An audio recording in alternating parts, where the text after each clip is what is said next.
Shay Patrick Cormac was born September 12, 1731 in New York to a family of Irish immigrants from Dublin. His mother would die in childbirth, and his father would often spend most of his time out at sea. Living in a rough part of New York, Shay often found himself getting into a lot of trouble, but was looked after by his friend Liam O'Brien.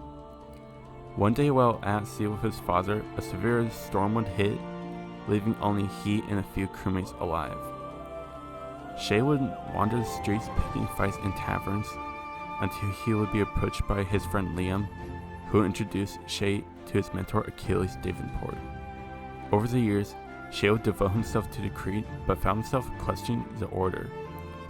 Months later, Shay would obtain a manuscript that would point him to the direction of Lisbon, Portugal, to obtain a piece of Eden.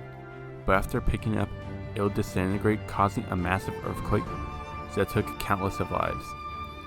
After returning to the Brotherhood, Shay would accuse his mentor of knowing the disastrous events that would take place. As a result, Shay would break in to take the manuscript, but would be ambushed and shot off a cliff. Afterwards, Shay would be placed in the care of Barry and Cassidy Finnegan by a Templar Colonel George Monroe, who would nurse him back to health. Shay would later be approached by George, who would task him in rescuing Christopher Gist, who would become Shay's first shipmate. However, Monroe would be killed while Shay took out Kesegwase. Despite rescuing from building, Monroe would succumb to his injuries. Following this, now Templar, Shay and Hasten would track Achilles and Liam to another piece of Eden site that would be activated, where Shay would chase Liam down. After a scuffle, the ice beneath them would give way. Though Shay would survive the fall, Liam would be injured, who would succumb to his injuries, while Hasten would cripple Achilles. After this, Hasten would task Shay in locating any remaining precursor boxes. Ezio Auditore was born on June 24, 1459, during the Italian Renaissance as the second eldest of Giovanni and Maria Auditore, but would be unaware of his father's allegiance to the assassin order. By the age of 17, Ezio would witness the hanging of his father and brothers, where he would take his mother and sister to seek refuge as Uncle Villa Auditore. After learning about his heritage, Ezio would begin his quest for vengeance against the Templar Order and their Grand Master, the Spaniard Rodrigo Borgia. During his travels, Ezio managed to not only untie the pages of the Codex written by Auditore, mentor of the Levantine Brotherhood, but also save the estates of Florence, Venice, and Rome from the Templar rule. In the years that followed, Ezio began a quest to rediscover the lost history of the order, traveling to the aged fortress of Masyaf in order to learn about the assassins before him, only to find it overrun with the Templars, and made his way to the city of Istanbul to uncover the location of the Masyaf keys, which would unlock the fortress' fabled hidden library. A decade later, Ezio would retire and resided in a Tuscan villa with his wife Sophia and his two children, Flavia and Marcello. Sometime after teaching the Chinese assassin Xiao Jun the ways of the order, Ezio passed away at the age of 65 during a visit to Florence with his wife and daughter, but his legacy would live on. Well, what's up? We're here with another Assassin's Creed match with Shay Cormac, the greatest assassin hunter, going against the Grand Master Assassin Ezio Auditore, to see which legendary assassin will walk away. Now, I'll only be taking Ezio's showings by the very end of Assassin's Creed Revelations, and well, Shay has only one game, and all of my research will be coming from his fight with Connor. But this time, I don't think it'll be necessary to go into their physical capabilities. The main difference is their age. Shay will be around 26, and Ezio by the end of Revelations will be 54, putting him past his physical prime. But even with that said, I'm not saying that Ezio is by any means old. For a 54-year-old man, he's still capable of holding his own pretty well. Both have taken large falls and can fight when injured, and can also run long distances. But at the end of the day, I'll say that Shay takes the edge in physical capabilities. Sure, Ezio may be in great shape for his age, but much like with Edward versus Ezio, at this point in Ezio's life, it's going to be really hard for Ezio to keep pace with someone much more younger and faster than himself. Think of it as if old Obi-Wan Kenobi were to fight Darth Vader, but I digress. So let's start by breaking down their weapons and equipment.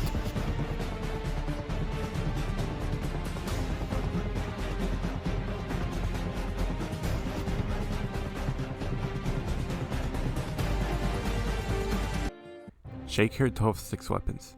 Just like all members of the Brotherhood, Shay carried a pair of hand blades that extracted when he curled his wrists. For his sword, he primarily carries a 6-foot long bastard sword with a paring dagger. However, Shay's version is more built for piercing blows rather than slashing. He also carries a pair of clean pistols, smoke bombs, and rope darts that he can use to pull his opponents to him, or from a higher ledge, hang them. But his most powerful weapon in his arsenal is his air rifle. His air rifle darts range from sleep and berserk that do exactly as they sound. The rifle also has a grenade launcher given to him by Benjamin Franklin.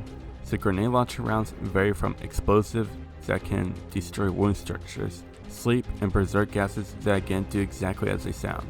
Shay also carries a gas mask to protect him from the fumes that the grenades produce. He also wears leather armor under his Templar robes for extra protection that doesn't seem to hinder his movements. Just like all members of the Brotherhood, Ezio carried a pair of hidden blades. Ezio's hidden blades had a prototype pistol, a poison blade, and can fire poison darts. But his right hand blade is unlike others. Ezio's right hand blade is also known as a hook blade. However, this is mainly used to reach higher ledges, but he can also use this blade to grab onto enemies or even trip them. Ezio also carried up to 3 types of grenades. Shrapnel and smokescreen do exactly as they sound, also cherry bombs which can stun enemies temporarily. His sword is named Vlad Tepes, which seems to be more built for slashing. His dagger is dubbed Bayezid's knife, appearing to be more built for stabbing. He also carries a total of 10 throwing knives. For armor, Ezio wears a light set of armor covering his chest and right shoulder, followed by bracers that don't seem to hinder his movements. And lastly, a crossbow. When it comes to their weapons, it's fairly simple. To get out of the way, Ezio has a more creative hidden blades, however he had to get in close in order to put them to any use. Their bombs are pretty clear cut, Ezio's are simply better. Their swords are again fairly simple. Shay's is longer and deals more damage. Their daggers are again pretty clear cut. But again, I'll go with Shay. Not only does he have a more creative use, but I'll go out on a limb and say that his dagger is similarly built as his bastard sword.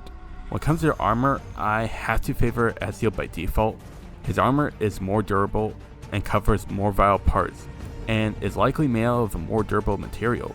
Now when it comes to Shay's rifle against Ezio's crossbow, it's honestly no competition. Shay's rifle outclasses Ezio's crossbow. It's easier to use, and its grenade launcher packs a bigger punch. Ezio may have better grenades, hidden blades. At the rate that the fight will be going at, Shay overall has better gear that counters Ezio's. His clean on pistols and rifle hard counters Ezio's prototype pistol, poison darts, grenades, and crossbow. The best that Ezio has going from is his throwing knives and armor. Everything else is simply better or is more reliable than Ezio's weapons, so I give Shay the edge in weapons and equipment.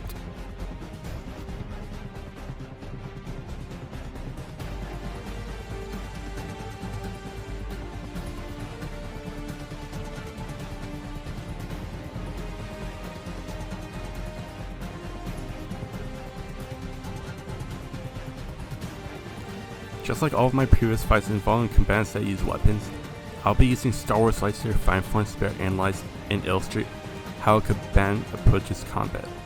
So with that said, let's begin. Shay was trained by his father in swordsmanship and marksmanship, as well as the methods of the Brotherhood. From his training, Shay will be proficient in Form 4 Auditore, Form 5 Genso, and Form 6 Nemon. Auditore trains the user to use acrobatics and aggression to pressure an opponent. However, the two biggest weaknesses of the form are that it eats up a user's stamina and isn't well developed to use in close quarters. Form 5 Genso trains a user to block or parry before immediately counterattack with a devastating assault. And Form 6 Nemon can only be taught after mastering all previous 5 forms to combine their blade and force abilities, or in this case, Shay's blade and equipment. After turning over to Templars, Shay developed his skills to counter the methods of the Brotherhood that no matter what they threw at Shay, he more than likely had counter to it. As an overall tactician, Shay uses a Jarkai style of a sword and dagger to quickly cut down opponents quickly and effectively. Ezio was trained by his uncle, and from his training, Ezio will be proficient in Form 2 Makashi and Form 5 Genso. Makashi trains a user to use face and parries, but lacks the power behind its attacks. Genso primarily trains a user to block or parry before immediately counterattack with a devastating assault. As overall combatant, Ezio at this time is more of a reactionary fighter, allowing his opponents to make the first move, or even better, using their own moves against them. However, a well-trained opponent could easily get around this, but Ezio will go on offense if it is absolutely necessary.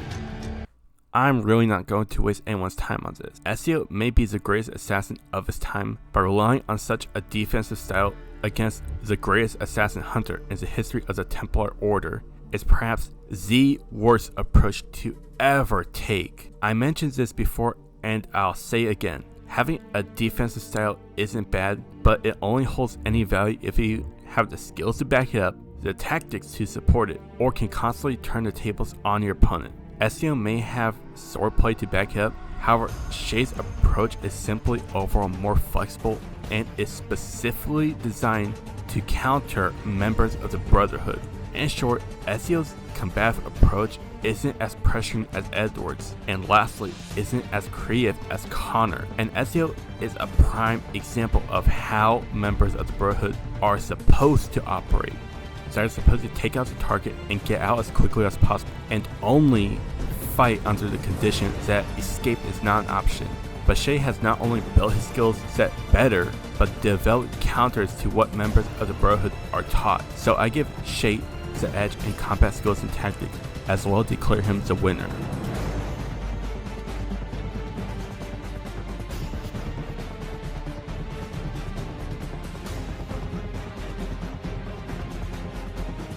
Let's just say that a few employees at Abstergo get into disagreement between Shay and Ezio. So, to end the dispute, they set up a simulation for the two. Ezio walks through the street of New York. Despite his new surroundings, he doesn't let it bother him until he steps into an opening to see his target. By his robes alone, recognizes the Templar cross. Ezio draws his sword as Shay does the same, drawing his bastard sword and dagger combination. The two pick up pace as they close the distance. Shay applies a probing offense, pushing Ezio onto defense. The assassin parries a strike and goes for a gut slash, but Shay had anticipated this and parries a slash before going for a slash on Ezio's exposed arm. On the flip side, Ezio slashes Shay in the gut, but due to his armor only ends up with a flesh wound. Not missing a beat, the Templar doesn't relent and continues pressuring Ezio, slipping through his guard and lands a few slashes of his own. During this, Ezio slips behind Shay, who goes for a slash across his back, but just like before, Shay expected this, and at the last moment, realizes that his opponent's fighting style hasn't changed one bit. Ezio takes a step back, but still takes a cut across the hand as Shay closes in on Ezio.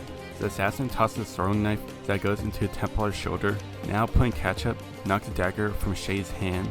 Despite being reduced to a single sword, but as the assassin closes the distance, Shay quickfires into Ezio's upper body, but the shot is slightly dampened by his armor. Ezio drops to one knee as Shay simply smirks as he approaches the assassin, but upon doing so, Ezio tosses a shrapnel grenade. At the last moment, Shay turns to run, but it's too late as the grenade explodes, tossing him across the ground several feet. But the fabric plus the leather armor managed to dampen some of the damage. Shay stumbles to his feet to find Ezio gone, but his senses kick in, and knowing exactly where he is, Shay walks through an alley looking for the assassin, who drops from the roof. At the last possible moment, before Ezio could drive his hand blade through the back of Shay's neck, Shay flips Ezio over him and drives his own hand blade into the side of Ezio's neck. He tries to apply as much pressure to the wound, but bleeds out only a few moments later as Shay leaves the area. And with that, I declare Shay Patrick Cormac, the Assassin Hunter, the winner. You know, I'm not gonna lie. I knew exactly how this fight would turn out the moment I released Krauser vs. Jill. Now, before I get comments saying that, why did I schedule this fight if I knew how it would turn out? Well, maybe because I was curious how this fight would turn out. Even if Ezio was 20 years younger, he would still have lost. As I mentioned, Ezio is a prime example of how members of the Brotherhood are supposed to operate. And to borrow a line from 3 Topics Gamer, and a perfect way to describe the Brotherhood are ninjas. And ninjas aren't warriors, but assassins. So the only way that a ninja could take down a samurai is if 1, they were to apply a tactic or technique that the samurai hasn't seen before, or if they were caught off guard. Unfortunately, that's not the case, especially when Shay's active sensibility hard counters any stealth approach that Ezio would take. Ezio may have better grenades, but that doesn't matter due to the pace of the fight that it would be going at.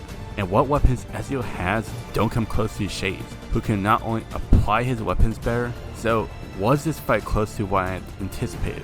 No, not really.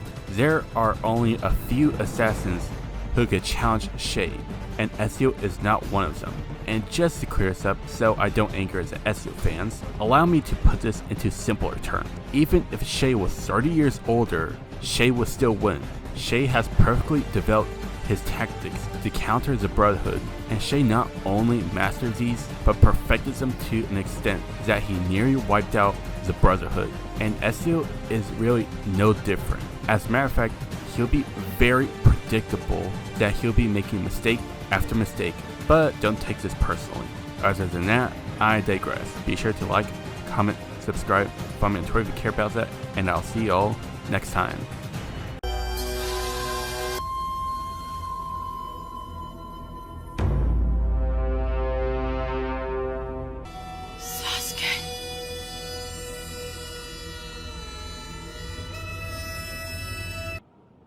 Well, Naruto. You came too. I assume Kakashi is here? Unfortunately, Kakashi couldn't make it. So I'm here in his place. Team Kakashi has come to escort you back to the Leaf. Team Kakashi. That day, when I left you lying there, I only spared your life on a whim, nothing more. Dad told me how your semblance works. You could bond to certain people, and when you do, you could create a portal that takes you straight to them. You've got one for Dad, one for me, and you've got one for Crow. This smallest cave, you're my